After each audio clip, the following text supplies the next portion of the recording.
सभी वैष्णवों को आशीर्वाद। आज का अपन सत्संग शुरू करें मंगलाचरण करके। चिंता संतान हंतारो यत्पादान्मुजरेण बह स्वीयानान्ता निजाचार्यान् प्रणमामि मुहुर्मुहुः। यदनुग्रहतो जन्तुः सर्वदुःखातिगो भवेत् तमहं सर्वदा वन्दे श्रीमद्वल्लभनन्दनम्। अज्ञानतिमिरान्धस्य ज्ञानाञ्जनशलाकया चक्षुरुन्मीलितं येन तस्मै श्रीगुरवे नमः। नमामि हृदये शेषे लीलाक्षीराब्धिशायिनं लक्ष्मीसहस्रलीलाभिः सेव्यमानं कलानिधिं। चतुर्भिश्च त्रिभिस्तथा षड्भिर्विराजते योऽसौ पंचधारदे मम। आज अपन भागवत के अंतर्गत सर्वोत्तम स्तोत्र का जो नाम है जन शिक्षा कृते कृष्ण भक्तिकृत, उस पर विचार करेंगे।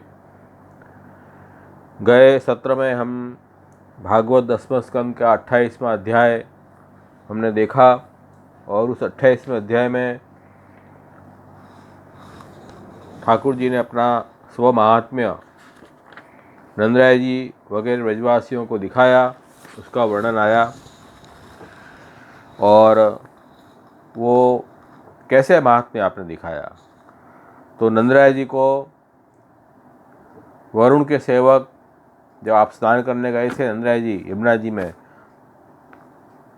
सूर्योदय के पहले रात्रि वेला में, तब वरुण के सेवक जो हैं नंदराय जी को वरुण लोक में ले गए, क्योंकि वो आसुरी वेला है और आसुरी वेला में जो स्नान करे उसको आसुरी जो दैत्य हैं उनका अधिकार हो जाता है।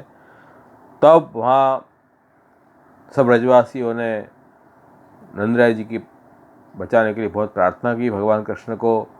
ठाकुर जी जो हैं तुरंत ही वरुण लोक में पधारे और ये पूरी लीला क्यों की कि ठाकुर जी का क्या स्वरूप है ये अन्य से जाने नंदराय जी, तो उनको तुरंत मगज में बात दृढ़ हो जाएगी।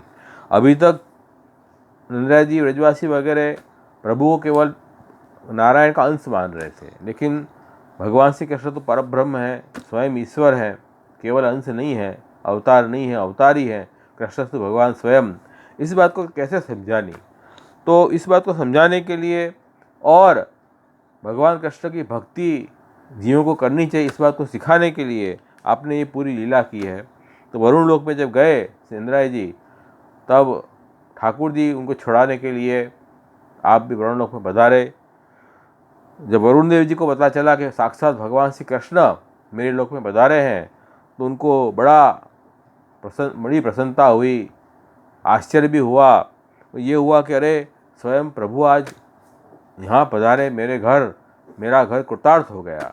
बड़े आनंदित हो गए, उत्साहित हो गए और ठाकुर जी की सेवा पूजा बहुत भावपूर्वक की। तो ये बात सब नंदराय जी ने देखी। देख के उनको पता चल गया कि मैं जिनको मेरा केवल पुत्र मान रहा हूँ, साधारण बालक मान रहा हूँ, वो साधारण बालक या पुत्र नहीं है, साक्षात ईश्वर ने ही हमारे वहाँ प्रकट करके पुत्र रूप लीला साक्षात ईश्वर ही कर रहे हैं।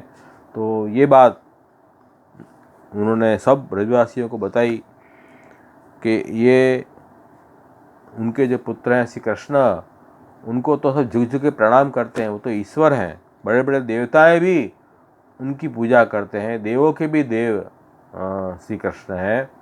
ये बात समझाई। फिर भगवान कृष्ण तो सब कुछ जानते हैं। जनो वै लोक एतस्मिन् विद्या काम कर्म भी उच्चा वचासु गतिषु न वेद स्वाम गतिम भ्रमन। भगवान कृष्ण सब जीवों की गति जानते हैं। और प्रभु ने विचार किया, देखो इस संसार में जीव जो है अज्ञानवश और शरीर में ही आत्मबुद्धि करता है कि ये शरीर ही मैं हूँ। शरीर में आत्मबुद्धि का मतलब है शरीर को ही अपना स्वरूप समझना। वास्तव में शरीर जो है अपना स्वरूप नहीं है। हम शरीर तो जीवात्मा को एक साधन है, मिला है धर्म आचरण करने के लिए, आत्म उद्धार करने के लिए शरीर मिला है। ये शरीर केवल महोत्सव के लिए नहीं है। तो ये जीव समझते नहीं है। जीव समझ रहे हैं कि शरीर ही मैं हूँ। इस भांति शरीर में आत्मबुद्धि करके और अनेक प्रकार की कामनाएं, इच्छाएं मन में करते हैं और हर इंद्रियों से उन विषयों को भोगने की इच्छा जीव में जागृत होती है और उन इच्छाओं की पूर्ति के लिए नाना प्रकार के उद्यम कर्म करते रहते हैं। कई कर्म अच्छे होते हैं, कई कर्म खराब होते हैं। तो वो अच्छे कर्म पुण्य कर्म है, उसका सुख भोगता है। खराब कर्म पाप कर्म है, उसका दुख भोगता है। इस तरह जीव जो है वो अपने कर्म अनुसार ऊंची नीची योनियों में भटकता रहता है। कभी देव बनता है, कभी मनुष्य बनता है, कभी पशु बनता है। इस तरह अनेक प्रकार की, कभी पशु पक्षी, अनेक प्रकार की योनि में भटकता रहता है। ये आत्मा जो है वो भगवान का अंश होने के बावजूद भी अनेक प्रकार की योनि में ये जीव भटकता रहता है। अपने शास्त्रों में 84 लाख योनि गिनाई गई है। तो ये अपनी असली अपना स्वरूप क्या है ये समझता नहीं है जीव। ये सब सोच के भगवान ने विचार किया कि ये मेरे निज सेवक हैं, नंदराज जी वगैरह ब्रजवासी मेरे भक्त हैं, तो उनको तो मुझे स्वरूप ज्ञान जरूर कराना चाहिए। तो ठाकुर जी इसका वर्णन करते हैं, उसको आप भटकते नहीं रहते हैं। तो प्रभु ने ये सोच के उनको अपना महात्म्य ज्ञान दृढ़ करवाया। प्रभु ने अपना स्वरूप उनको दृढ़ करवाया वरुण देव और अन्य देव के माध्यम से, और इस तरह से प्रभु ने उनको साक्षात्कार भी करवाया अपने लोक का। और दिव्य लोक को देखकर सब नंदराय जी गोप आदि परम आनंद में मग्न हो गए। उन्होंने वहाँ देखा कि सारे वेद मूर्तिमान होकर उन भगवान कृष्ण की स्तुति कर रहे हैं। इस तरह से सभी जो ब्रजवासी जो हैं भगवान की भक्ति के लिए प्रेरित हो गए और उनको अब आसक्ति और व्यसन अवस्था धीरे धीरे सिद्ध होने लगी। तो यही बात अब इस नाम से ज्योतिष हो रही है। ये लीला जो पूरी है ना, वो ये सर्वोत्तम स्तोत्र का ये जो नाम है वो ये लीला अनुसार ही ये नाम है। जन शिक्षा कृते कृष्ण भक्ति कृत। कृष्ण भक्ति, कौन की भक्ति? कृष्ण की भक्ति करने वाले। क्यों करने वाले? जनानाम शिक्षार्थम। जो अपने जन हैं, अपने जो सर्वजन हैं, उनको बोध देने के लिए भगवान ने कृष्ण भक्ति का मार्ग प्रवृत्त करवाया। वरुण देव तो सबसे श्रेष्ठ देव हैं, तो उन्होंने और सभी लोकपाल देवताओं ने भगवान की स्तुति की, पूजा की, सेवा की। ये सब कैसे पूजा ठाकुर जी की जाती है, इसका बोध जो है अपने निज सेवक करवाया इस लीला के द्वारा। तो ये लीला के अनुसार ये नाम हो गया जन शिक्षा कृते कृष्ण भक्ति कृत। जन का अर्थ है अपना, अपने सेवक, जिनको भगवान ने सिलेक्ट किया है कि ये जितने जीव हैं ये मुझे प्राप्त करेंगे। ऐसे जो देवी जीव, उन जीवों को शिक्षा देने के निमित्त फलरूप भगवान कृष्ण का भजन करने वाले श्रीमद् महाप्रभु जी। महाप्रभु जी का तो नाम यहाँ है, वो अपन देखेंगे। ऐसे यहाँ कृष्ण हैं। ठाकुर जी यहाँ क्या कर रहे हैं? इन देवताओं के माध्यम से कृष्ण भक्ति कर रहे हैं। उनको शिक्षा देने के लिए, जन शिक्षा कृते, उन ब्रजजनों को शिक्षा देने के लिए फलरूप कृष्ण के भजन करने वाले भगवान श्री कृष्ण हैं। तो उनको समझ में आ गया कि इन कृष्ण के भजन करना ही हमारा मुख्य कार्य है। ये कोई सामान्य बालक नहीं है। हम सभी जीवों को ये समझा रहे हैं कृष्ण कि आप कृष्ण भक्ति करो। तो ये जो नाम है ये इस भागवत के अनुसार, लीला अनुसार ये नाम सर्वोत्तम सूत्र में प्रकट हुआ है। तो सर्वोत्तम सूत्र का पाठ करने से क्या फ़ायदा होगा कि पूरे 10वें स्कंद का पाठ हो जाता है। देखो कितना श्री गोसाई जी ने कितनी कृपा की हमारे ऊपर, कैसा अलौकिक स्तोत्र की रचना की कि जिसके पाठ बात करने से ज़्यादा जीव नहीं कर सके कुछ, तो केवल सर्वोत्तम सूत्र का पाठ करे तो पूरे 10वें स्कंद का पाठ हो जाए। प्रभु की सब लीला है 10वें स्कंद में, सब लीलाओं के अनुसार यहाँ नाम बने गए हैं, हर अध्याय का एक नाम है। तो ये 28वें अध्याय का ये नाम है जन शिक्षा कृते कृष्ण भक्ति कृत। ये सर्वोत्तम सूत्र में 25वां नाम है और 10वां स्कंद में 28वां नाम है। वैसे सुबोधि अनुसार अपन क्रम गिनती करें अध्यायों की तो 25वां अध्याय आएगा और नाम भी 25वां ही आएगा। क्यों? क्योंकि अपन पहले देख चुके कि जो 12, 13 और 14 ये 3 अध्याय जो हैं ब्रह्मा जी को मोह करने की लीला, उसी महाप्रभु जी अन्य पुराण के मान रहे हैं, इसलिए भागवत में नहीं है। तो उसको हम निकाल दें वो 3 अध्याय को, तो गिनती बराबर हो जाएगी। जो जो जितने नंबर का नाम है उतने ही वही अध्याय की वो लीला है। जैसे 25वां नाम आया जन शिक्षा कृते कृष्ण भक्ति कृत, तो अपन को 10वें स्कंद में 25वें अध्याय की लीला का ये नाम हो गया। इस तरह से श्री आचार्य चरण ने बड़ी अपने को महाप्रभु जी के ऐसे सुंदर नाम का भी अवगान हो जाए और भगवान कृष्ण के लीलाओं का भी अवगान हो जाए, ऐसी सुंदर व्यवस्था अपने आचार्यों ने अपने लिए किए रखी है। आज अपन अब इन नाम को और समझेंगे, श्री महाप्रभु जी के परक कैसे नाम है वो आज और समझेंगे इसको, क्योंकि हम साथ साथ कर रहे हैं, कृष्ण के नाम भी हो रहे हैं और ये 2 in 1 है सर्वोत्तम सूत्र। भगवान कृष्ण के नाम भी हो रहे हैं और श्री महाप्रभु जी के नाम भी हो रहे हैं, क्योंकि दोनों श्री वल्लभ और श्री कृष्ण में कोई भेद तो है नहीं, वस्तुतः कृष्ण ये वही स्वरूप है। तो इस कारण से आज और श्री महाप्रभु जी का उत्सव भी आ ही रहा है इस सप्ताह में, तो क्यों ना हम महाप्रभु जी के नाम और स्वरूप और गुण और लीलाओं का ही अपन श्रवण कीर्तन स्मरण करें, उसी में हमारा कल्याण है। तो आज अब अपन ये सर्वोत्तम सूत्र में कैसे नाम बैठता है उसको देखेंगे। तो अब यहाँ से गोकुलनाथ जी आगे कर रहे हैं, यद्यपि स्वभक्तेषु पूर्वोक्त यह स्वनामभिः स्वस्वरूपम ज्ञापितम, अपने भक्तों के लिए जितने भी पहले जो नाम आ गए सर्वोत्तम सूत्र, उसके नामों के द्वारा, उन नामों के द्वारा अपने स्वरूप का ज्ञान तो करवाया।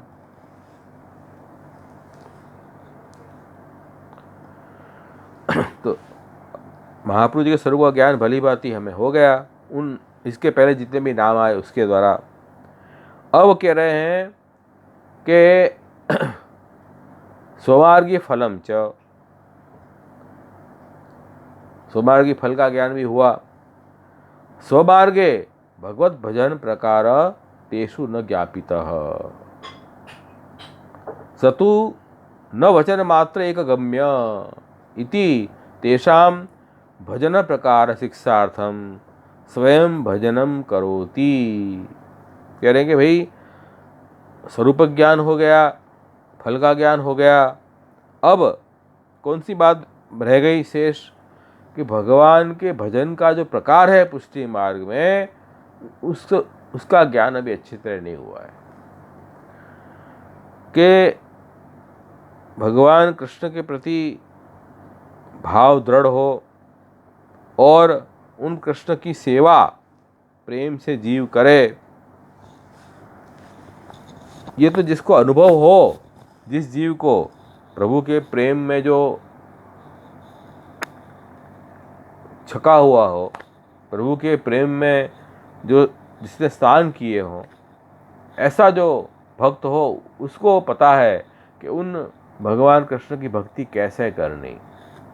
हमारे जैसे जीव तो प्रेम का छांटा भी हमारे में नहीं है, छींटे भी नहीं है प्रेम के, तो हम क्या समझें कैसे भक्ति करनी। इसलिए केवल वचन मात्र से सतु न वचन मात्र एक गम्य, केवल वाणी से कह देना, श्री गोकुल जगह आज्ञा कर रहा है कि केवल वाणी से बता के कृष्ण सेवा करो, कृष्ण भक्ति करो, ऐसे कि वाणी से कह दोगे तो उससे कार्य हो जाएगा, तो हमें तो कुछ समझ में नहीं आएगा। तेषाम भजन प्रकार शिक्षार्थम, उन जीवों को, देवी जीवों को भजन के प्रकार को बताने के लिए स्वयं भजनम करोति, स्वयं भजन आप महाप्रभु जी कर रहे हैं। यहाँ भजन का मतलब क्या लेना है? कृष्ण भक्ति कृत, कृष्ण की भक्ति करने वाले, भजन करने वाले श्री महाप्रभु जी। तो भज सेवायाम, भज धातु से यहाँ सेवा लेना है। भज धातु से सेवा लेना है, तो यहाँ सेवा करने वाले श्री महाप्रभु जी स्वयं जो है ठाकुर जी की सेवा कर रहे हैं। क्यों कर रहे हैं? जन शिक्षा कृते, देवी जीवों को शिक्षा देने के लिए।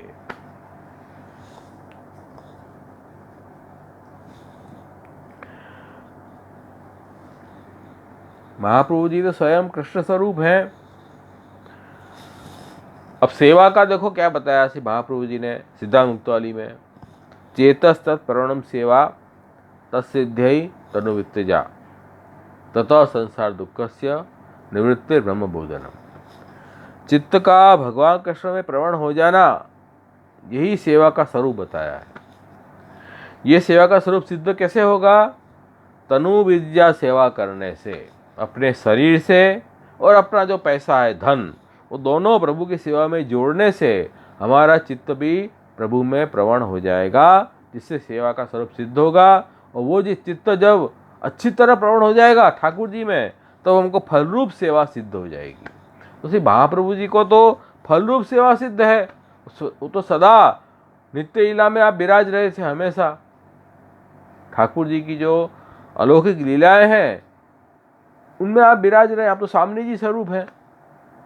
तो आपको तनु विद्या सेवा करने की और साधन सेवा करके और फिर फल सेवा तक पहुँचे हैं, ऐसी आवश्यकता है नहीं।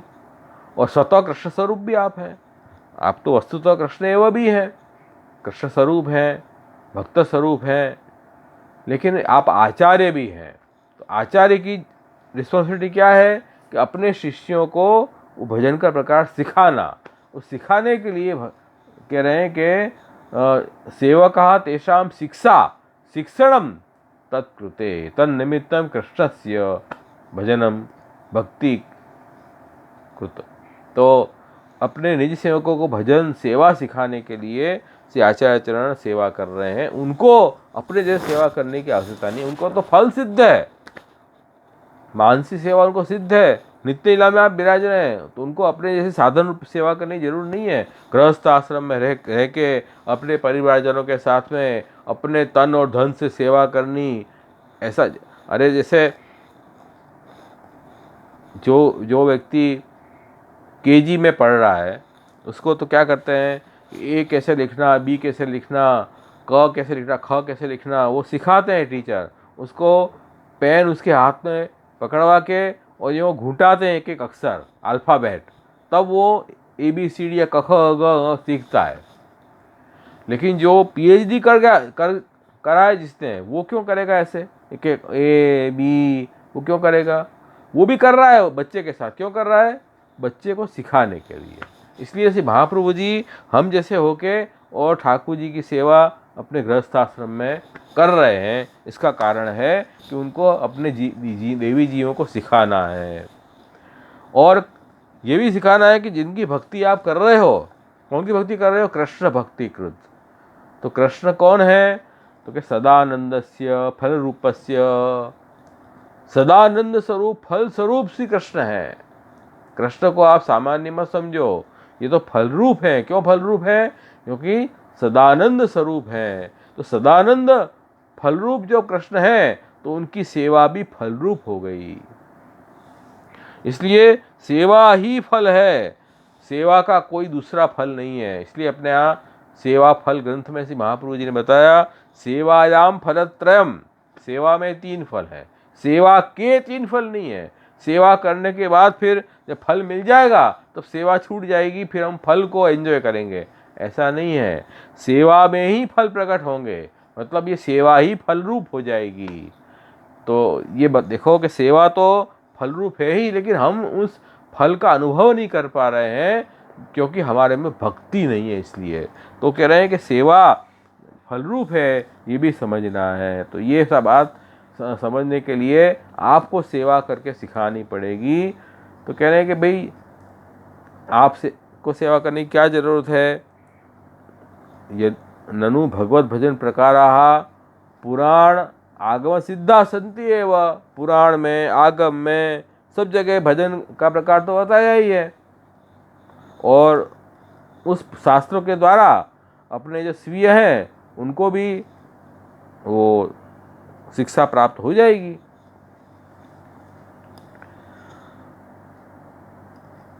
तो कहते स्वीयेषु शिक्षण सिद्धौ अपि यत् शिक्षार्थम स्वस्य भजन कर्तृत्वम उक्तम अयम आशय। यद्यपि पुराण आगमादि भजन प्रकार संति, पुराण में भजन प्रकार है उसका कोई डाउट नहीं है, फिर भी वो भक्ति मार्गीय प्रकार नहीं है, यो कह रहे हैं श्री गोकुलनाथ जी। न तो भक्ति मार्गीय प्रकार, क्यों? पूजा मार्गीयत्वेन न पुरुषोत्तम पर्यवसायी न किंतु तो विभूति पर्यवसायी न। यह क्योंकि वहाँ पुराण में, तंत्रों में, मूल में पूजा मार्ग का प्रकार विस्तार से बताया है, भक्ति मार्ग का प्रकार विस्तार से नहीं दिखाया है। इतना फर्क है, सेवा में और पूजा में फर्क है। क्यों फर्क है? तो बता रहे हैं कि पूजा में जो पूजनीय स्वरूप है वो साक्षात परब्रह्म ईश्वर कृष्ण नहीं है, उनके कोई अंश रूप है, इसको विभूति कहते हैं। जैसे गोपाल मंत्र वगैरह से हम सेवा करते हैं, गोपाल मंत्र वगैरह से, उसमें भी क्या है? मंत्र अधीनत्वात्। जो भी मंत्रोच्चार से सेवा करेंगे तो वो देव उस मंत्र के अधीन होकर प्रकट होते हैं। तो भगवान कृष्ण तो ऐसे हैं नहीं कि मंत्रों के अधीन हो जाएं। ये तो पूर्ण पुरुषोत्तम है, सर्वस्वतंत्र है। न अयम आत्मा प्रवचन लभ्य न मेध्या न बहुना सुदेन यमे विष्णु तेन लभ्य। तो ये परमात्मा तो कोई साधन से प्राप्त होने वाले हैं नहीं, ये तो कोई मंत्र वगैरह से अधीन तो होंगे नहीं। तो ये तो पुरुषोत्तम है, पुरुषोत्तम की जो विभूति है वो मंत्र वगैरह से प्रकट होते हैं, मंत्र से अधीन है। इसलिए भगवान तो स्पष्ट कह रहे हैं, वेद में भी कहा और भागवत में भी कह रहे हैं, न रोधयति माम योग न सांख्यम धर्म एव च न स्वाध्याय तपस्त्याग निष्ठापूर्तम दक्षिणा व्रतानि यज्ञ छंदांसी तीर्थानि नियमा यमाः यथा वरुणते सत्संग सर्वसंगा पहोहि माम। स्पष्ट कह रहे हैं, हे उद्धव जी, मुझे वश करने के लिए अष्टांग योग, आत्म अनात्म का ज्ञान, सांख्य, वर्णाश्रम धर्म, स्वाध्याय, तपस्या, त्याग, यज्ञ, कुआ बगीचा बनाना लोक कल्याण के लिए, सत्कर्म करना, सत्पात्र को दान देना, नाना प्रकार के व्रत करना, मंत्र जप करना, वैदिक मंत्र, आगम के मंत्र, तीर्थ शासन करना, तीर्थ नियम पालना, ये सभी साधन भगवत प्राप्ति में प्राप्त करने को समर्थ नहीं है। तो इसलिए कह रहे हैं कि जो सत्संग है वो सब संगों का दोष दूर करने वाले सत्संग।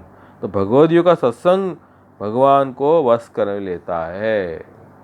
सत्संग, सत्पुरुषों का संग, सबसे श्रेष्ठ सत्पुरुष कौन है? भगवान स्वयं। उनका संग करो। उनका संग कैसे करो? उनकी सेवा द्वारा, उनकी कथा का सेवन करके, और उनके जो जन हैं, भगवान के जो जन हैं भगवदीय, उनकी सेवा, उनके साथ भगवान की लीलाओं का गान करो। इससे भगवान प्रसन्न जल्दी होते हैं। वही यहाँ कह रहे हैं कि यथा वरुण सत्संग सर्वसंगा अपहोहि माम। तो सत्संग से ऐसे ठाकुर जी वश हो जाते हैं, ऐसे कोई साधन से नहीं होते हैं।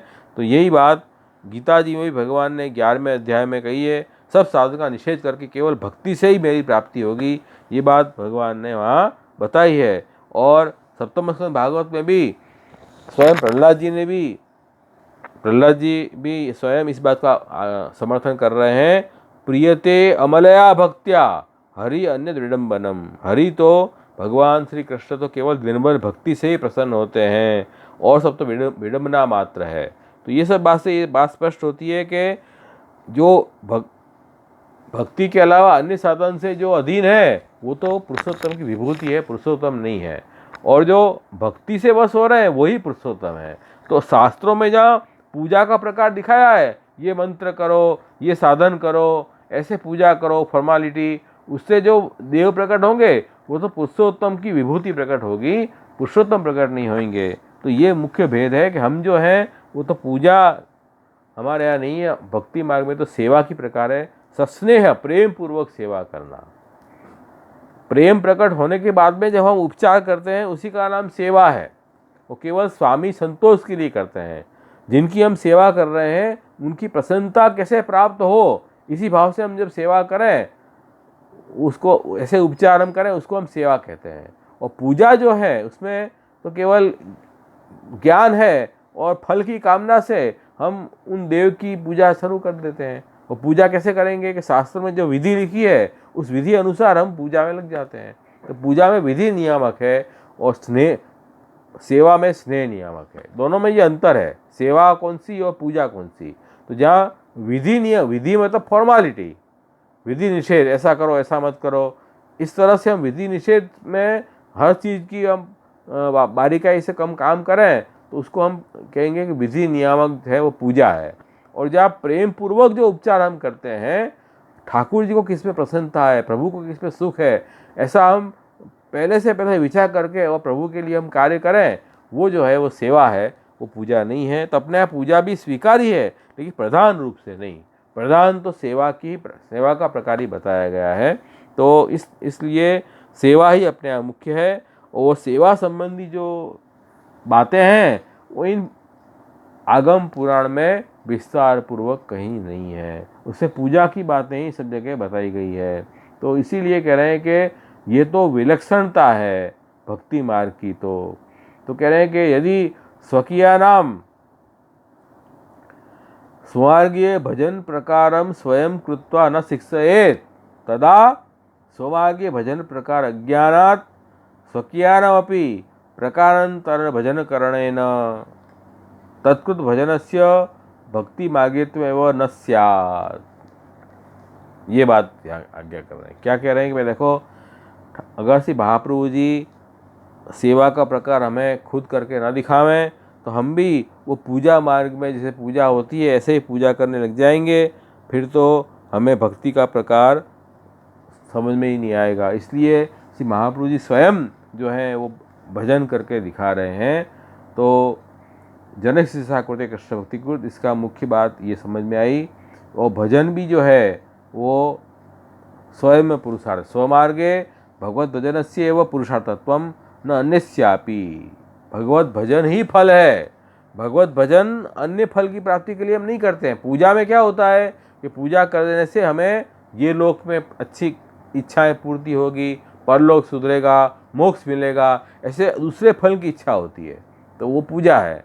और सेवा के अंदर तो सेवा ही की फल मान के कि हमें ठाकुर जी की सेवा प्राप्त हुई, ठाकुर जी का हमने भोग धरा, ठाकुर जी की रसोई सिद्ध की, ठाकुर जी की झारी जी भरी, ठाकुर जी श्रृंगार किए, प्रभु के सन्मुख हुए, यही में हम कृतार्थ हो गए, यही हमारे लिए फल है। इस तरह से हम भाव से विचार करें तो पूजा और सेवा में बहुत अंतर है, ये बात भी समझनी जरूरी है।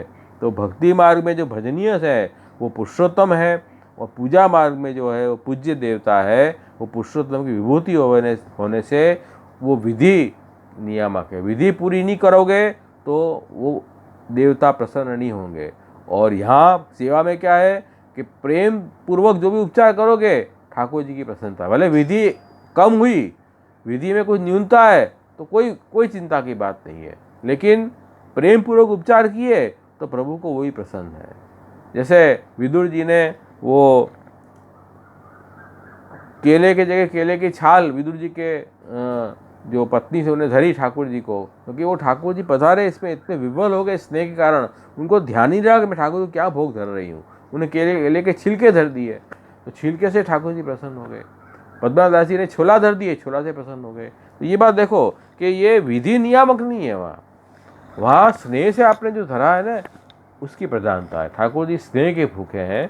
तो पत्रम पुष्प फलम तोयम यो भक्त्या प्रयच्छति। पत्र हो, पुष्प हो, फल हो, जल हो, कुछ भी आप धरोगे ठाकुर जी को, प्रभु प्रसन्नता से रोकते हैं, क्योंकि आप पुरुषोत्तम है और पुरुषोत्तम को केवल प्रेम पसंद है, विधि नियामकता वहाँ नहीं चाहिए। तो जैसे रामचंद्र जी के प्रसंग में आप देखो कि वहाँ वो ऋषि के आश्रम में गए तो वहाँ पहले सबरी के वहाँ पहले पधारे, पीछे ऋषियों के वहाँ पधारे। तो ऋषियों ने तो बड़ी विधि विधान से सब तैयारी कर रखी थी शास्त्र अनुसार पूजा मार्ग की, लेकिन वो उनको प्रेफरेंस नहीं दिया भगवान ने। पहले सबरी ने जो भोग धरने के लिए सामग्री सिद्ध की थी, बेर की सामग्री, प्रेम पूर्वक उसको पहले अंगीकार किया। तो प्रेम की प्रधानता है अपने यहाँ। तो ये तो सिखानी पड़ेगी ना बात, ये बात हमको समझ में कैसे आएगी? स्वयं से आचार्य चरण जब तक न सिखावें तब तक हम इस बात को कैसे समझेंगे? इसलिए कह रहे हैं कि क्योंकि आप तो आचार्य हैं, और आचार्य का कार्य क्या है जो स्वयं आचरण करने के बाद सेवकों को उस आचरण का उपदेश भी देवे, वही मुख्य आचार्य होता है। तो स्वयं भी उस भक्ति आचार्य उपदेष्टा है, तो भक्ति का आचार्य का उपदेश करने वाले महाप्रभु जी हैं, तो खुद भी उस आचरण का आचरण स्वयं भी करते हैं और अपने शिष्यों को भी वो आचरण करवाते हैं, उपदेश भी करते हैं। स्वयं उपदेश भी करते हैं, केवल उपदेश नहीं करते हैं, उपदेश अनुसार खुद भी चलते हैं। ये तो उपदेश का कोई मायने नहीं रह जाएगा। अपन उपदेश तो अच्छे बड़े बड़े दे रहे हैं, लेकिन खुद तो आचरण ही नहीं कर रहे हैं, तो सब लोग समझेंगे अरे ये तो केवल कहने के लिए है, करने के लिए नहीं है। ऐसा ही उसका संदेश जाएगा ना। हम कह रहे हैं ठाकुर जी की सेवा करो, प्रभु की कथा गुणगान गाओ, खुद तो अपन महोत्सव में पड़े हुए हैं, खुद तो ठाकुर जी की सेवा करते ही नहीं है, न गुणगान गाते हैं। उसका समाज में असर क्या पड़ेगा? ये तो केवल कहने की बात है, करने की बात नहीं है। तो बच्चे भी बड़े चतुर होते हैं कि बड़े जो करते हैं ना, कहते हैं वो जल्दी नहीं मानते हैं, बड़े जो करेंगे ना उसको खुद करने लग जाते हैं। तो ये बात समझो कि ये एक साइकोलॉजी काम करती है इसके पीछे। तो इसलिए महाप्रभु जी ने स्वयं भक्ति का आचरण करके दिखाया, तब जाके सेवकों को भी ये ज्ञान हुआ कि हमें भी इसी तरह सेवा ठाकुर जी करनी चाहिए। तो इसलिए ये कह रहे हैं केवल कहने मात्र से कृष्ण भक्ति सेवा करने नहीं लग जाएंगे, स्वयं भी सेवा करके दिखावें, तब उनको समझ में आवे। और पूजा बात भक्ति बात में क्या अंतर है ये भी तो समझना पड़ेगा ना। तो दोनों बात समझनी है इसमें। तो पूजा मार्ग में जो पुजारी होते हैं, तो हमारे यहाँ पुजारी नहीं है, हाँ हमारे वहाँ कौन है? सेवक है। बिना मोल को चेरो, हम लोग सेवक हैं, चेरा है बिना मोल को। बिना मोल मतलब देखो ये बहुत सुंदर, इस बात को अपन समझ सकें कि 84 वैष्णव की वार्ता में सूरदास जी की अपन वार्ता देखें, सूरदास जी ने ये पद की रचना करी। अंत में उनके अंतिम समय में अपन जो आश्रय का पद बोलते हैं, भरोसो दृढ़ चरण केरो, श्री वल्लभ नख चंद्र छटा भी न, सब जग माज अंधेरो, साधन नहीं और या कली में जासो हो निवेरो, सूर कहा कहे विविध आंध्रो, बिना मोल को चेरो। तो अब यहाँ देखो, बिना मोल को चेरो को मतलब क्या? तो यहाँ भाव प्रकाश में खुलासा कर रहे हैं हरिराय महाप्रभु जी के बिना मोल। सो बिना मोल कहा, केवल भाव से, भाव स्थापित हुआ है मेरे स्वामी में कि मैं मेरे स्वामी का सेवक हूँ, और मोल से सेवक नहीं हूँ मैं, बिना मोल का। मतलब जैसे यहाँ कह रहे हैं, जैसे रास पंचाध्यायी में ब्रजभक्त गोपिका गीत में कहे हैं, जो अशुल्क दासी का, अशुल्क दासी का मतलब सो बिना मोल की दासी, अलौकिक, चाहे कोई मोल नहीं है। भाई हम जो ठाकुर जी की सेवा कर रहे हैं वो कोई मोल के लिए नहीं कर रहे हैं कि इतने हमको फल मिलेंगे इसलिए हम सेवा कर रहे हैं। माने भक्ति करी के प्रभु से हम कुछ चाह नहीं रहे हैं कि ये भक्ति का फल ठाकुर जी में ये देवें।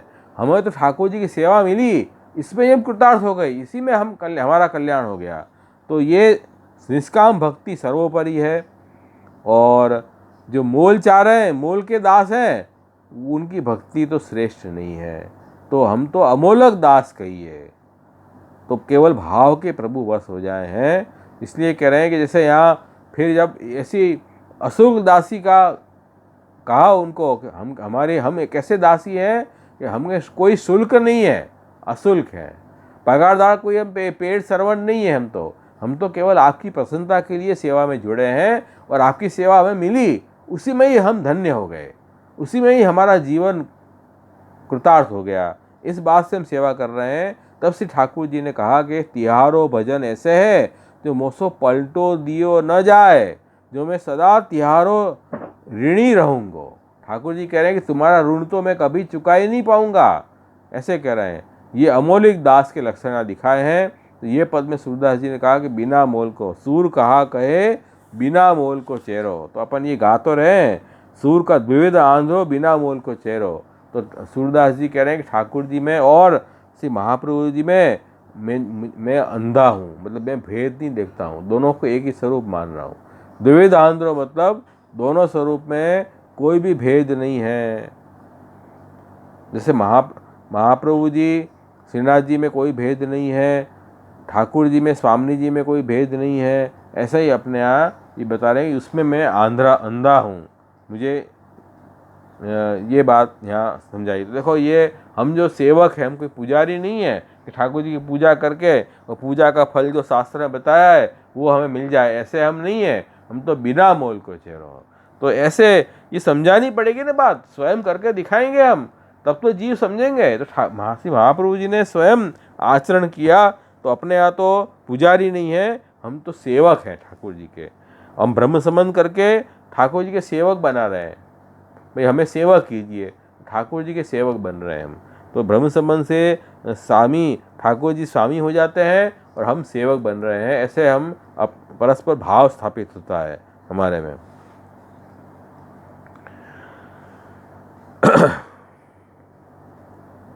तो सेवा को साधन अपन केवल इधर इस अर्थ में कह रहे हैं कि सेवा हम कर रहे हैं, लेकिन सेवा की जो फलरूपता हमें अनुभव नहीं हो रही है, तब तक वो सेवा साधन जैसी लग रही है। वास्तव में सेवा साधन नहीं है, सेवा फल ही है। उसी सेवा को हम करते रहेंगे तो वो फलरूपता अनुभव होने लग जाएगी। इसलिए सेवा साधन फल दोनों ही हमारे लिए है, ये बात हमें समझो। तो इसलिए श्री हरिराय महाप्रभु जी ने भी पुष्टि मार्ग लक्षणादि ग्रंथ में बताया है, फले च साधने चैव सर्वत्र विपरीतता फल भाव साधन से पुष्टि मार्ग से कथ्य थे। सभी मार्ग में फल और साधन में परस्पर विरुद्धता होती है। फल अलग है, साधन अलग है, सब मार्ग में सही होता है। लेकिन पुष्टि मार्ग में क्या है, सेवा रूप साधन कोई फल कहा है, ये पुष्टि मार्ग में विपरीतता है। कोई भी साधन और फल को एक नहीं मानेगा कहीं भी, साधन अलग है फल अलग है। लेकिन पुष्टि मार्ग में साधन और फल दोनों एक ही चीज़ है। तो ये बात कैसे समझेंगे हम कि देखो, अपन ये समझेंगे कि हम अपने पैर से चल के कोई जगह जाएं तो पैर उस जगह जाने में साधन हुए कि नहीं, लेकिन उस जगह पहुंच जाएंगे, फिर पैर तो हमारे प्यासे ही रहेंगे ना। लेकिन टैक्सी में जाएं तो टैक्सी छोड़ देंगे जगह पहुंच के, तो टैक्सी साधन हुआ, फल वहाँ पहुंचना हुआ। लेकिन हमारे खुद की गाड़ी में जाएं अपन, अपनी प्राइवेट कार में, तो उस कार को हम छोड़ देंगे, उसको भी संभाल के रखेंगे। तो वो हमारी जो कार है वो साधन भी है और फल भी है, और टैक्सी जो है वो साधन है, फल नहीं है।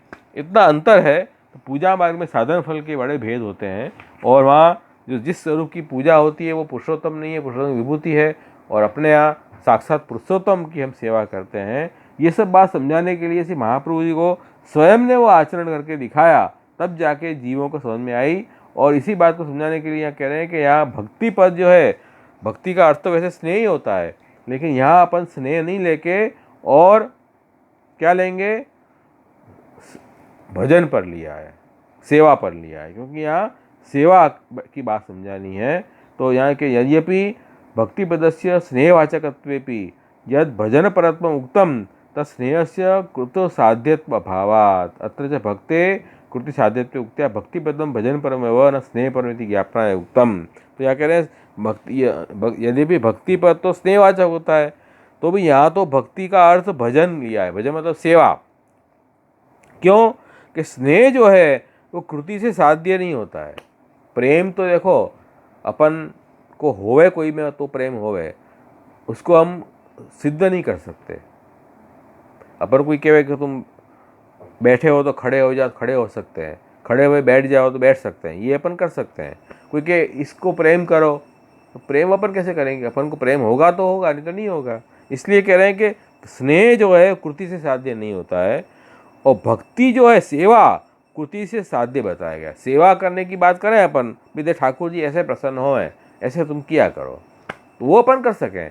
इसलिए यहाँ सिखाने की बात है ना, तो कह रहे हैं कि कृष्ण भक्ति कृत, तो सेवा अर्थ लिया है, कृष्ण की सेवा करने वाले, देवी जीवों को सिखाने के लिए कृष्ण की सेवा करने वाले श्री महाप्रभु जी ये बात यहाँ समझा रहे हैं।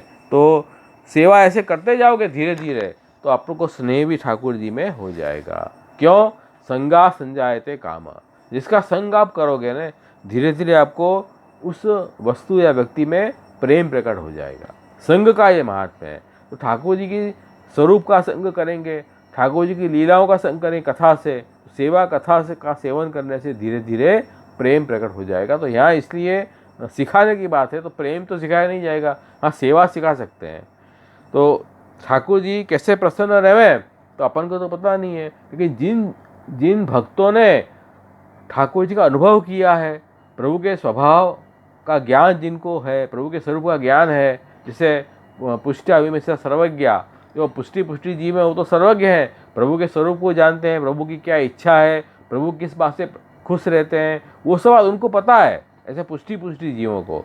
तो उन्होंने जिस तरह से सेवा की ठाकुर जी की, जैसे उपचार किए प्रभु के लिए, वो उपचार हम भी करेंगे तो हम उनकी कहानी से ठाकुर जी हमारे प्रसन्न रहेंगे, और उस उपचार को हम अभ्यास करते रहेंगे तो हमें ठाकुर जी में स्नेह भी प्रकट हो जाएगा। इसलिए यहाँ भक्ति कृत का अर्थ मतलब कृष्ण सेवा करने वाले श्री महाप्रभु जी, ऐसा अर्थ यहाँ लेना चाहिए।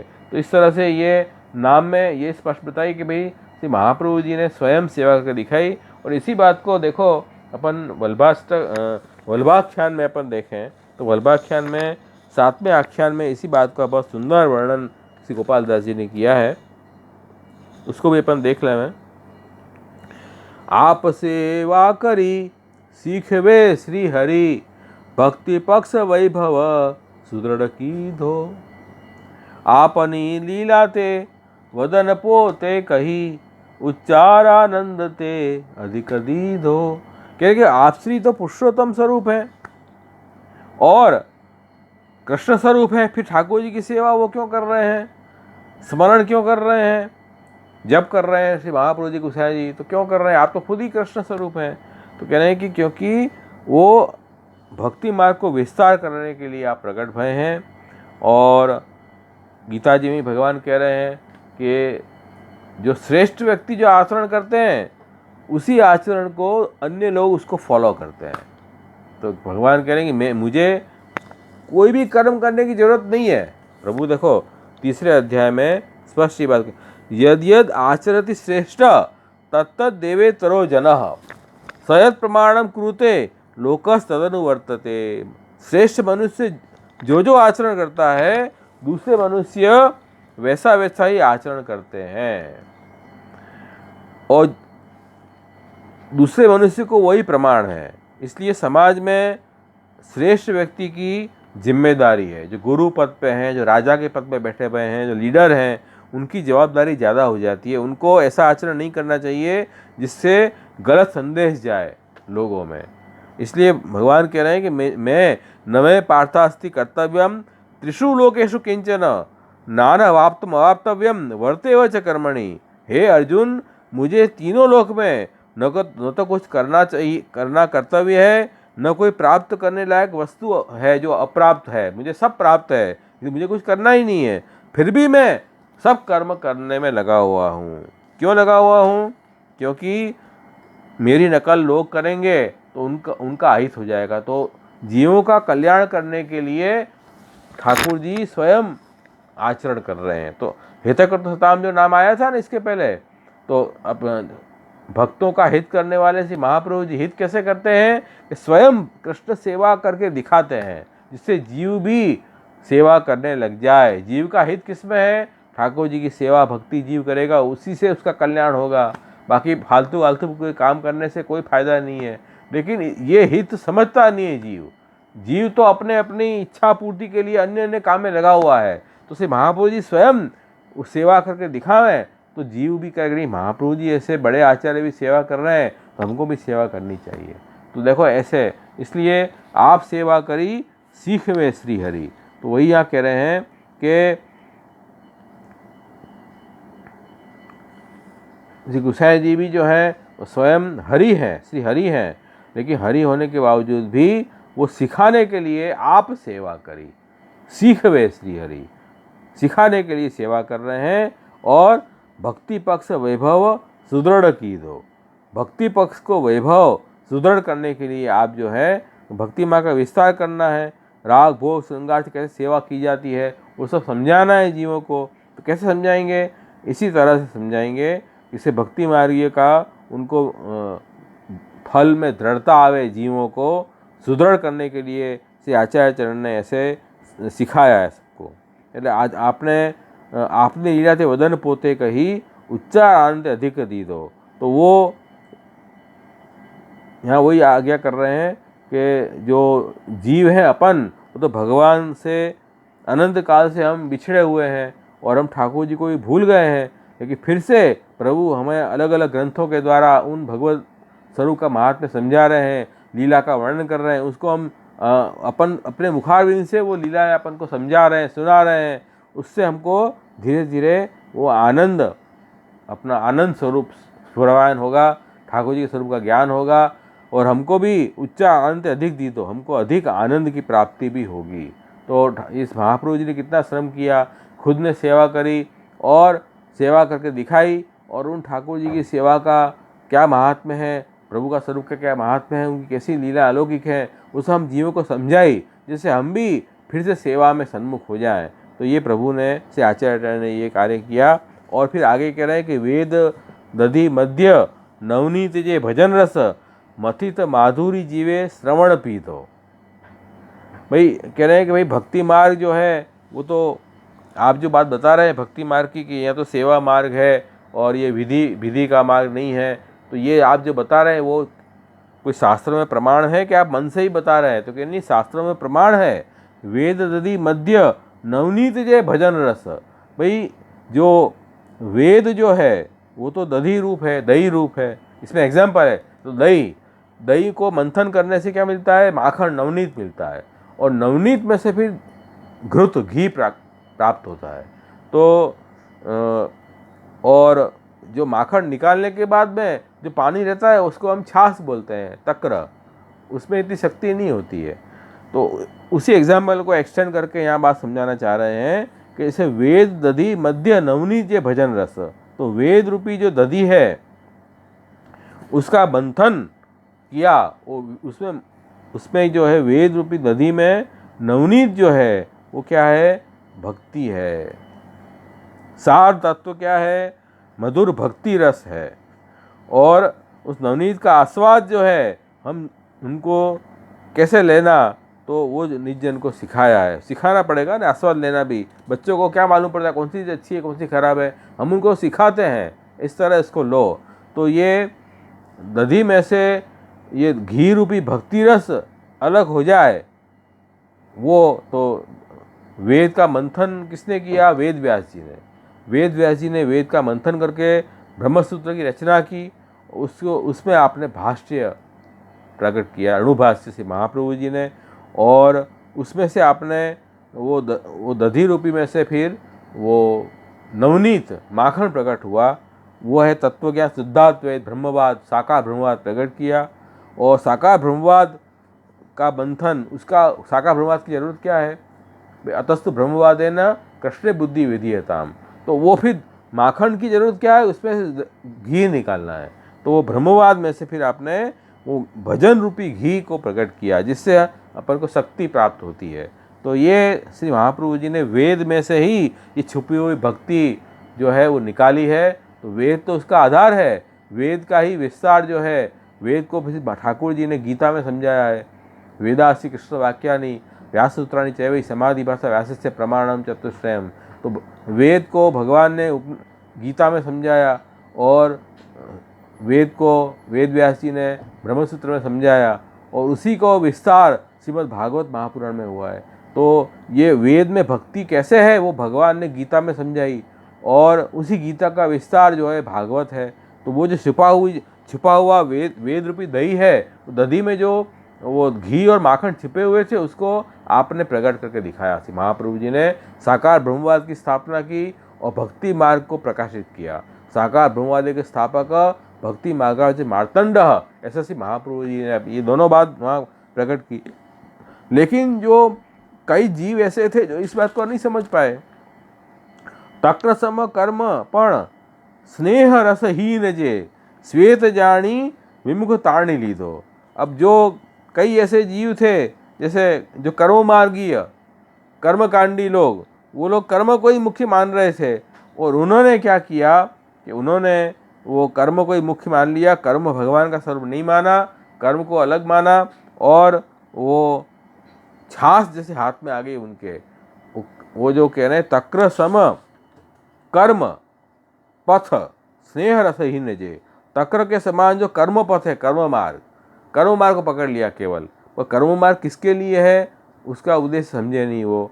तो वो उसके कारण उनके उसने वो सफ़ेद सफ़ेद है दोनों, मतलब वो दूध भी सफ़ेद है, दही भी सफ़ेद है और तक्र भी सफ़ेद है, इसलिए यही सफ़ेद का रूप धारण दोनों समान समान है। तो कर्म ये पूजा उसको मुख्य मान दिया, पूजा मार्ग, उसमें सब पूजा में भी भक्ति के समान प्रकार दिखाई देते हैं, लेकिन वो समान केवल बाहरी समानता है, अंदर जो भाव की तो बहुत बड़ी विशेषता है, विलक्षणता है, भाव उसमें प्रेम भाव भरा हुआ है। इसी तरह जो माखन या दही है वो भले सफ़ेद है, लेकिन तक्र भी सफ़ेद है, लेकिन शक्ति किस में ज़्यादा है, माखन और दही में। तो तक्र तो फेंकने लायक पानी है वो तो लेकिन जो कई लोग नहीं समझते हैं, बाहर के ढांचे को ही मुख्य समझ लेते हैं, तो उन्होंने इस श्वेत होने के कारण उसको ही मुख्य मान लिया, तारणी ली, दो उसको विमुख जानी तानी, वो विमुख है भगवान से, इसलिए उसने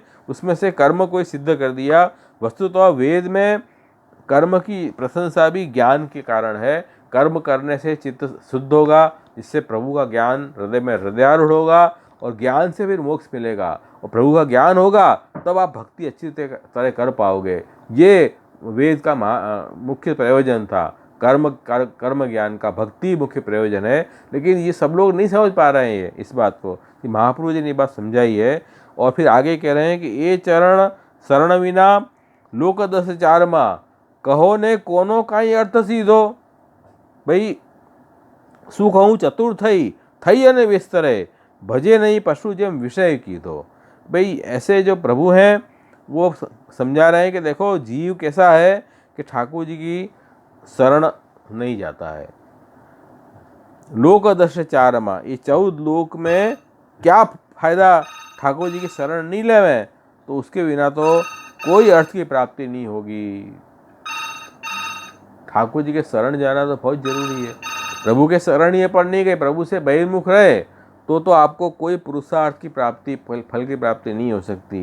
लेकिन जीव ऐसा ये बात समझता नहीं है, और संग दोष से, संसार के संग से वो मूढ़ हो गया है जीव, और लोक में अपने को बड़ा चतुर मान रहा है कि हम तो बहुत पढ़े लिखे हैं, पैसे कमा रहे हैं, इतना हमारे पास इतना बैंक बैलेंस है, इतने गाड़ी बंगले हैं, इतनी हमारी ऐश्वर्य है, ये सब है। लेकिन क्या भगवान के भजन कर रहे हो, प्रभु के शरण गए हो? वो अगर नहीं गए हो तो सब बेकार है आपका, उसका कोई अर्थ नहीं है। तो खुद को चतुर मान रहे हैं, लेकिन सु कहूँ चतुर थई अने विस्तरे, भजे नहीं पशु जेम विषय की। दो ठाकुर जी को शरण नहीं जाए, ठाकुर जी की भक्ति न करे, तो उसकी चतुराई धूल में पड़ी। ऐसी चतुराई ठाकुर जी से बहिर्मुख हो, कितना मैं तो कितना ज्ञानी हूँ, इतना विद्वान हूँ, लेकिन प्रभु के सेवा में जाने में तुमको तकलीफ हो रही है, ठाकुर जी की सेवा में भक्ति नहीं कर रहे हो, प्रभु के लिए कुछ भी अपशब्द का प्रयोग कर रहे हो, तो कह रहे हैं कि तुम जो है वो तो चतुर नहीं हो, मूर्ख, अज्ञानी और दुष्ट जीव हो। तो क्यों कि विषय सुख में ही भजे नहीं पशु जब विषय की। दो ठाकुर जी का भजन तो करते नहीं हो, और जो पशु लोग जैसे केवल इंद्रियों के सुख में ही अपने को मग्न है, फल मान रहे हैं, ऐसे तुम केवल इंद्रिय सुख में ही पड़े हुए हो, तुम्हारा उद्धार कभी नहीं होगा। तुम तो ऐसे ही नरक में ही पड़े रहोगे, यही जीवन मरण में ही पड़े रहोगे, जन्म मृत्यु में, वहाँ से आप छूट नहीं सकते हो। तो कह रहे हैं कि महाप्रभु जी ने कृपा करके जीवों को स्वयं सेवा भक्ति करके सिखाया, इस तरह ठाकुर जी की सेवा करो तभी हमारा कल्याण होगा। तो ये महाप्रभु जी ने बड़ी कृपा करके हमें ये बात समझाई है। और इसी बात को देखो अपने यहाँ 84 वैष्णव की वार्ता अपन देखें तो उस वार्ता में संबलवाड़ा की वार्ता आती है, गोपाल दामोदर संबलवाड़ा की वार्ता। उसमें देखो जब संबलवाड़ा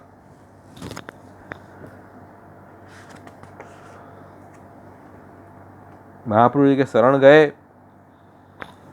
तब फिर दामोदर से विनती करी, महाराज हम कहाँ करें। तब से महाप्रभु श्री मुक्त कहें, जो तुम अब भगवत सेवा करो, अब भगवत सेवा करो, कृष्ण सेवा सदा कार्या।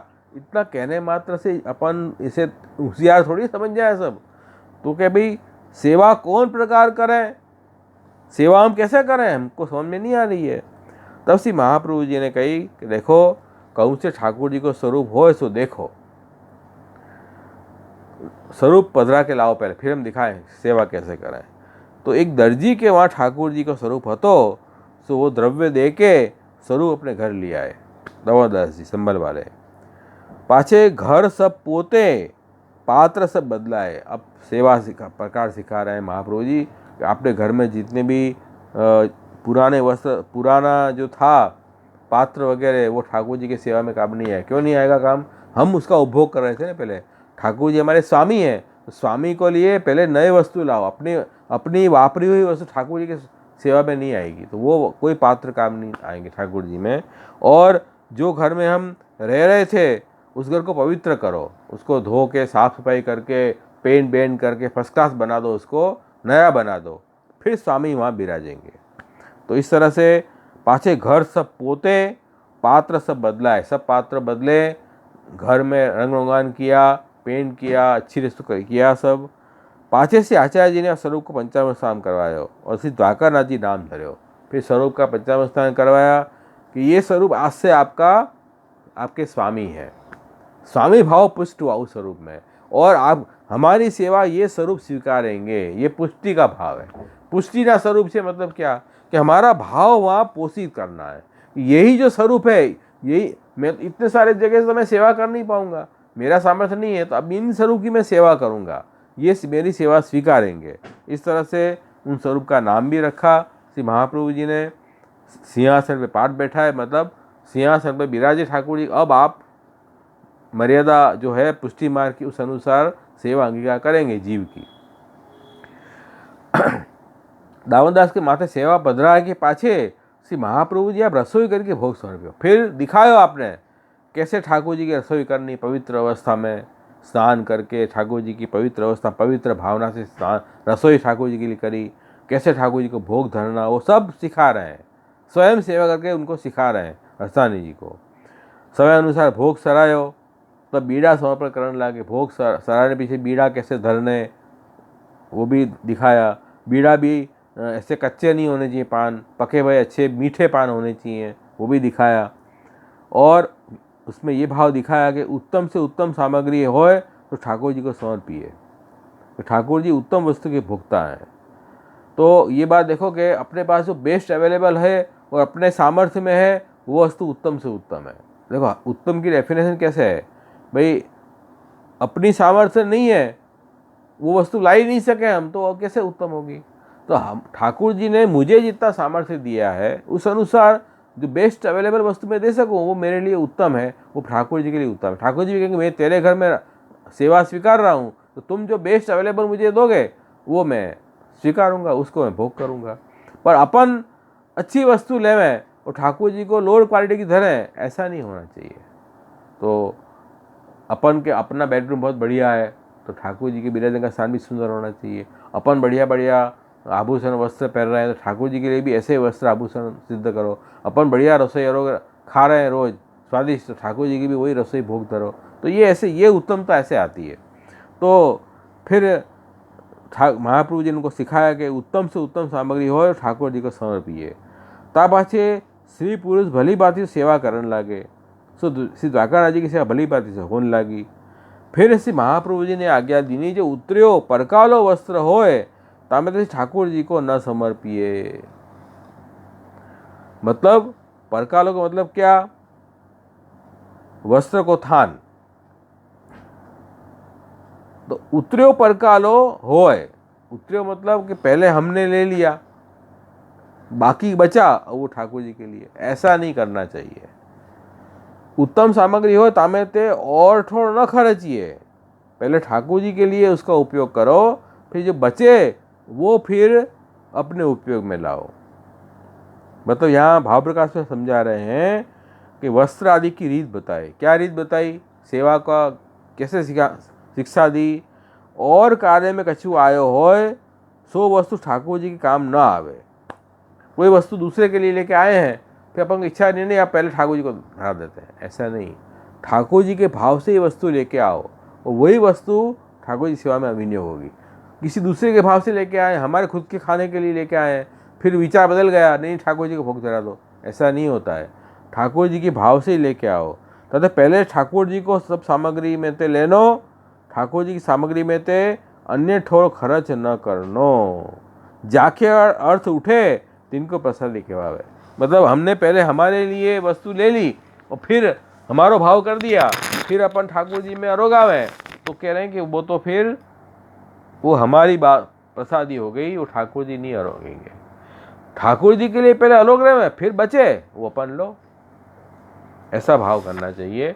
तो हम वस्तु खरीदने, खाने पीने की वस्तु भी है अपन लावें, तो पहले ठाकुर जी के भाव से लेके आओ कि ठाकुर जी की लायक वस्तु है, प्रभु के लिए हम लेके आए, ठाकुर जी को अरोगा दो उसमें से, बाकी बची है वो आप ले लो, वो ठाकुर जी की प्रसादी मानी जाएगी। पर हम पहले खा लें, बची है वो ठाकुर जी को भोग धन है, तो वो ठाकुर जी नहीं अरोगेंगे, ऐसी ठाकुर जी की वस्तु नहीं अरोगानी। ये सब वस्तु सिखानी पड़ेगी ना, स्वयं से महाप्रभु जी ने वस्तु सिखाई है उनको, तब उनको समझ में आ रहा है ये बात। और दूसरी बात ये कि सामग्री सोने कटोरा में अमरस रखते और कोई सो याते जो और कोई न जाने कि हमें कहीं सामग्री धरी है, सामग्री ठाकुर जी की भोग धरे तो सबको मालूम नहीं पड़नी चाहिए क्या ठाकुर जी को क्या भोग धर रहे हैं।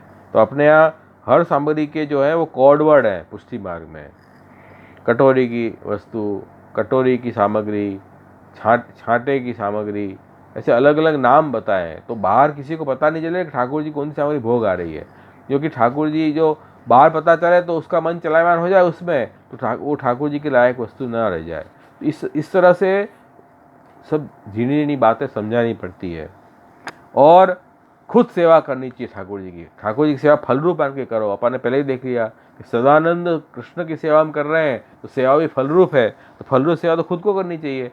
अब ये तो सेठ जी थे, बहुत बड़े सेठ थे, ये तो करोड़ों रुपया थे इनके पास, तो फिर भी ठाकुर जी को जल आप खुद भरते यमुना जी के भाव से कि यमुना जी की सेवा है, खुद भरते।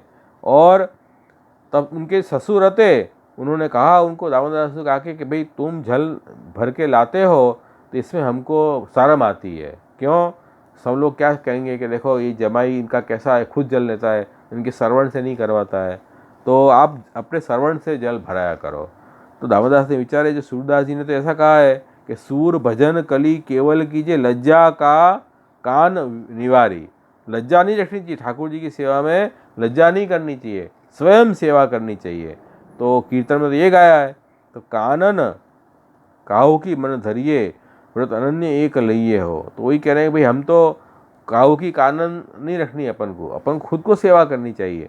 तो वही कह रहे हैं कि भाई इसलिए उन्होंने विचारा कि ये तो अच्छी बात है, मैं मेरी स्त्री को भी कहूँ वो भी सेवा करे, वो भी कृतार्थ होगी। तो उन्होंने अपने स्त्री को भी कहा तुम भी जल भरने चलो मेरे साथ।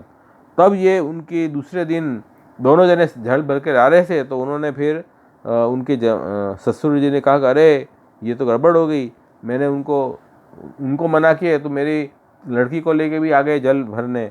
तो फिर वहाँ लेके आए तो कह अरे मेरे से भूल हो गई, अब ते तुम ही जल भरा करो, पर स्त्री जन से जल मत भराओ, ये कह रहे हैं।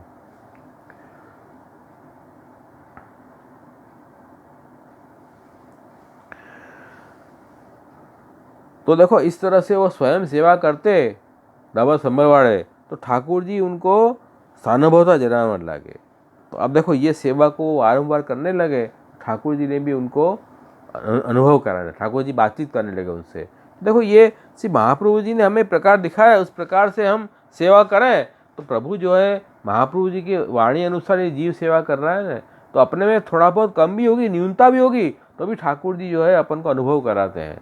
ऐसी ये पुष्टि मार्ग की महात्म्य है पुष्टि मार्ग का। तो ठाकुर जी सेवा करके दामोदर दास ने ठाकुर जी को ऐसे प्रसन्न किए, सेवा से ठाकुर जी प्रसन्न हुए। कोई विधि विधान से ठाकुर जी प्रसन्न नहीं होते हैं कि हम इतनी विधि पूरी करेंगे ठाकुर जी प्रसन्न हो जाएंगे, ऐसा नहीं है। जितना प्रेम भाव स्नेह होगा ना, वो स्नेह से ठाकुर जी प्रसन्न होंगे, ये बात खास समझनी है।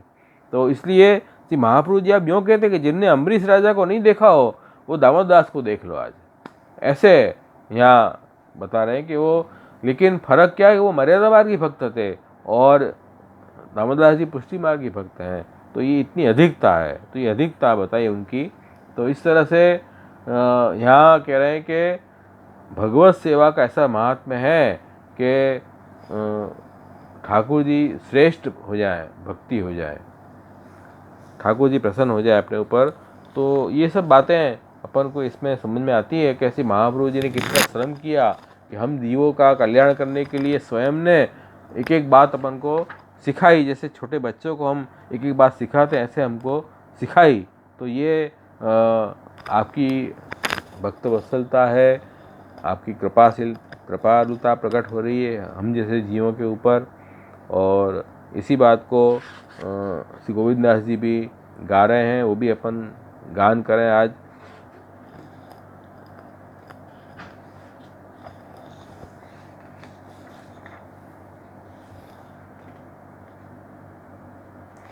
जन शिक्षा कृते कृष्ण भक्तिकृत गुण गाइए। जन को शिक्षा देने के लिए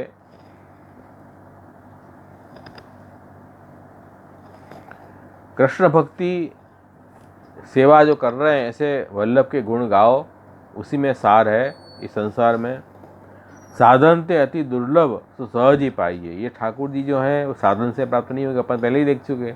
ये प्रभु साधन से प्राप्त नहीं होंगे, ये तो सहज प्रेम से ही प्राप्त होते हैं। या समान और कछु अबलो हम सुनो नाही, श्री वल्लभ बिना को अभय दान दीनो। तो श्री महाप्रभु जी के समान और कोई है ऐसा हमने अब तक तो सुना नहीं है। वल्लभ बिना और कोई ऐसा अभयदान इस संसार काल भय से हमें दे नहीं सकता है। श्री महाप्रभु जी ही में ही ये सामर्थ्य है कि हमको काल भय से छुड़ावें और साधन बिना हम जीवों का उद्धार भी आप करें। सहज सेवा का सहज ऐसा प्रकार हमको दिखाया आपने कि हर कोई जीव कर सकता है, छोटा बड़ा वृद्ध हर कोई जीव सहज रीत से सेवा करे और ठाकुर जी प्रसन्न हो। ऐसा सुंदर प्रकार आपने दिखाया। ताते सब साधन तजी शरणागत होई रहो, हरि वदना न लसी वल्लभ सबे गुण प्रवीणो। तो सब साधन का अभिमान छोड़ो। इस कारण ये जप, ये तप, ये मंत्र, ये ज्ञान, ये सब करने से प्रभु मिलेंगे। वो साधन का अभिमान छोड़ो और शरणागत हो जाओ, प्रभु के शरणागत हो, निस्साधन भाव रखो कि हे प्रभु आपकी कृपा से ही आपकी प्राप्ति होगी, मेरे अहंकार से कुछ नहीं है। दीनता मुख्य है इस मार्ग में। दीनता कैसे आएगी कि ठाकुर जी की कृपा बल पर भरोसा रखो, अपने साधन पर भरोसा मत रखो, प्रभु की कृपा से ही मेरा उद्धार होगा, ऐसा भाव रखोगे तब निस्साधन का भाव आएगा, तो सब साधन छूटेगा, शरणागत होंगे। ये बात समझनी है। तो ये सब बात केवल वचन कहने से नहीं होगा, श्री महाप्रभु जी ने स्वयं करके दिखाई तब हमको समझ में आई। हरि वदनानल श्री वल्लभ सबे गुण प्रमीढ़ो। तो हरि के मुखारविंद अग्नि स्वरूप श्री वल्लभ हैं, वो सब गुण में प्रवीण हैं। हमारे जैसे मूढ़ जीवों का भी उद्धार करने में आप समर्थ हैं। रास रसिक लीलामृत उदधि निशी वासर रह प्रिय श्री वल्लभ वर रहते हैं रस बीनो। रास रसिक ठाकुर जी की जो अलौकिक जो लीलाएं हैं, रसरूप लीलाएं, रास उसके रसिक, और लीलामृत उदधि, लीलामृत के अमृत सागर श्री महाप्रभु जी हैं, उनमें आप सदा विराज रहे हैं। निशी वासर रात दिन आप उनमें विराज रहे। रह प्रिय एकांत में आप उन लीला में आप स्नान कर रहे हैं। रह प्रिय में एकांत प्रिय हैं, क्यों? क्योंकि उनको प्रभु के अतिरिक्त और किसी से मतलब नहीं है। ठाकुर जी की जो लीला का जो सागर है उसमें ही आप गोता लगा के आनंद ले रहे हैं। ऐसे श्री वल्लभ श्रेष्ठ वल्लभवर हैं।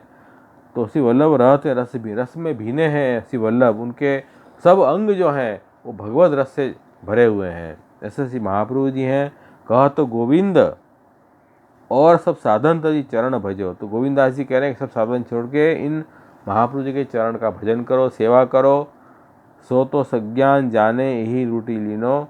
तो वो तो जाने ज्ञान लिया है, जिसको ज्ञान है श्री महाप्रभु जी के स्वरूप का, वही ये फल को लूट सकता है। बाकी अज्ञानी जीव तो बहिर्मुख होके उनके शरण जाएगा ही नहीं, तो कैसे ये ठाकुर जी के स्वरूप को प्राप्त करेगा। इसलिए हम सब जीवों को तो उन प्रभु के वल्लभ के गुणगान गाने हैं, वल्लभ की सेवा करनी, उनके शरण जाना है, और उनने जो मार्ग बताया उस मार्ग पे हम चलेंगे। तो हमारे में कोई योग्यता नहीं है, न ठाकुर जी में इतना प्रेम है, फिर भी ठाकुर जी उस वल्लभ की कहानी से हमारे सेवा को स्वीकार रहे हैं। ये उनकी महत कृपा है, श्री वल्लभ की महत कृपा है कि हमारे में कोई योग्यता नहीं होने के बावजूद भी हमारी सेवा ठाकुर जी स्वीकार रहे हैं, कितनी बड़ी बात है ये। तो जैसे देखो, हमने अब देखा आज कि पूजा मार्ग और सेवा मार्ग में क्या अंतर है कि पूजा मार्ग में जो विधि क्रिया हम क्रिया पूर्ति से विधि करते हैं उससे देव प्रसन्न होते हैं, और सेवा मार्ग में प्रेम से जो करते हैं उससे देव प्रसन्न होते हैं। हमारी स्थिति ये है, न विधि विधान पूरा हम करते हैं, न हमारे में प्रेम है, फिर कैसे प्रसन्नता होगी। तो कह रहे हैं कि नहीं नहीं, श्री महाप्रभु जी ने जिस तरह से सेवा करके दिखाई है हम लोगों को, उस पथ पे भी हम चलेंगे ना उस तरह से, तो भी हमारा कल्याण हो जाएगा। क्योंकि श्री ठाकुर जी ये देखेंगे कि श्री वल्लभ की आज्ञा अनुसार ये कार्य कर रहा है, भले ये पूरी नहीं कर पा रहा है तो भी उसको मान लेंगे। जैसे कोई छोटा बालक है, वो चल नहीं पाता है, गिर जाता है, फिर उठ के चलता है, फिर भी वो कोशिश तो कर रहा है ना, माँ ने दिखाया ऐसे, तो माँ प्रसन्न हो जाती है, नहीं कोशिश कर रहा है। इस तरह हमको भी इस तरह करना है। तो अपने यहाँ गोकुलनाथ जी का जो प्रसंग आता है कि वो चाचा हरिवंश जी ने उनके सेवक को कहा कि भाई गोकुलनाथ जी कहाँ विराजे हैं, तो कहे कि वो तो सेवा कर रहे हैं, सेवा में विराजे हैं। तो चाचा हरिवंश जी ने क्या कहा कि सेवा तो बाप बेटा कर गए, ये तो लकीर पीट रहे हैं। मतलब बाप बेटा में महाप्रभु जी गुसाई जी वो सेवा कर गए, तो लकीर पीट रहे हैं। तो श्री गोकुलनाथ जी ने उस दिन का बड़ा उत्सव मनाया कि ओहो, उन्होंने ये तो माने किया ना कि हम लकीर पीट रहे हैं, तो बहुत बड़ी बात है। लकीर पीटने का उत्सव उन्होंने मनाया, तो कितनी दीनता है देखो श्री गोकुलनाथ जी में। उनको अहंकार नहीं है, वो तो स्वयं साक्षात भगवत स्वरूप है श्री गोकुलनाथ जी। तो फिर भी हम जीवों को सिखाने के लिए आपने ये प्रसंग प्रकट किया कि देखो ऐसी दीनता रखो कि हम लकीर भी पीट रहे हैं तो भी बहुत बड़ी बात है। लकीर मतलब कि लकीर तो बना दी श्री महाप्रभु जी ने, गुसाई जी ने, उसको केवल घूंटना है हमको। बच्चे घूंटते हैं क्या नहीं, ABCD तो बना देते हैं गुरुजन, क ख बना देते हैं, फिर बच्चे को केवल उसको उसके ऊपर घूंटना है, तो उससे उनको आ जाएगा, तो वो प्रसन्न हो जाते हैं। देखो मैंने A लिख दिया, B लिख दिया, अभी लिखना आया नहीं है, धीरे धीरे आएगा। तो हम केवल इतना भी काम करेंगे ना, जैसे आचार्याचरण ने जो सेवा प्रणाली बताई है, उस सेवा प्रणाली से हमारे में जो सामर्थ्य, इतना हम सेवा पहुँचेंगे, तो श्री महाप्रभु जी के आज्ञा अनुसार हमने वो काम कार्य किया, सेवा करती गौरव आज्ञा, तो ठाकुर जी उसको मान्य करेंगे, हमारे पे प्रसन्न हो जाएंगे। तो इतनी बड़ी बात है। जन शिक्षा करते कृष्ण भक्ति कृत, ये नाम से हम ये श्री महाप्रभु जी की ये सुंदर ये महात्म्य हम समझ चुके। तो इस तरह से हमें श्री महाप्रभु जी ने जिस तरह हमें सिखाया है सेवा का प्रकार, हमारे पूर्वाचार्यों ने सिखाया है, हमारे गुरुदेव ने सिखाया है, उस प्रकार में पूर्ण विश्वास रख के जीव यदि चले, तो जीव में कुछ न्यूनता भी होगी तो भी हमको चिंता की बात नहीं है, ठाकुर जी सब उसको मान्य कर रहे हैं। तो राय जितनी सेवा को मानत मेरु समान, ऐसे हमारे शिव ठाकुर जी हैं। इसलिए निश्चिंत होके और पूरा भरोसा रख के, दृढ़ चरण केरो भरोसो, दृढ़ चरण केरो, हम आश्रय का पद करके यहीं विराम लेवें आज। तो इस सुंदर आज का नाम अपन ने देखा श्री महाप्रभु जी का, तो अपन आश्रय का पद करके आज यहीं विराम कर रहे हैं। दृढ़ चरण केरो भरोसो, दृढ़ चरण केरो, श्री वल्लभ नख चंद्र छटा बिन, सब जग माज अंधेरो भरोसो, दृढ़ चरण केरो, साधन और नहीं आकली में, जासु होय निवेरो, सूर कहा कहे द्विविध आंधरो, बिना मूल को चेरो भरोसो, दृढ़ चरण केरो, दृढ़ चरण केरो भरोसो, दृढ़ चरण के। श्री वल्लभाधीश की।